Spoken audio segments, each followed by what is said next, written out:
கீழா நெல்லியின் தாவரவியல் பெயர் பிலந்தஸ் அமாரி ஆகும். முக்கிய பயன்கள்: கல்லீரல் பாதுகாப்பு, மஞ்சள் காமாலை நோயை குணப்படுத்த இது மிகச்சிறந்த மருந்தாகும். சிறுநீரக ஆரோக்கியம், சிறுநீரக கற்களை கரைக்கவும் சிறுநீர் பாதை தொற்றுகளை நீக்கவும் உதவுகிறது. சர்க்கரை நோய், இரத்தத்தில் உள்ள சர்க்கரையின் அளவை குறைக்க பயன்படுகிறது. செரிமானம், வயிற்றுப்புண், அல்சர் மற்றும் செரிமான கோளாறுகளை சீர் செய்கிறது.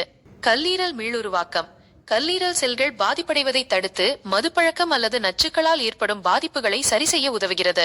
வைரஸ் எதிர்ப்பு, இது ஹெப்படைட்டிஸ் பி-டாஸ் வைரஸின் பெருக்கத்தை தடுக்கும் ஆற்றல் கொண்டது என ஆய்வுகள் கூறுகின்றன. வீக்கத்தை குறைத்தல், உடலில் ஏற்படும் உட்புற வீக்கங்கள் மற்றும் வலிகளை குறைக்க இதன் சாறு பயன்படுகிறது. இரத்த அழுத்தம், இதில் உள்ள பொட்டாசியம் மற்றும் இதர சத்துக்கள் உயர் இரத்த அழுத்தத்தை கட்டுப்படுத்த உதவுகின்றன.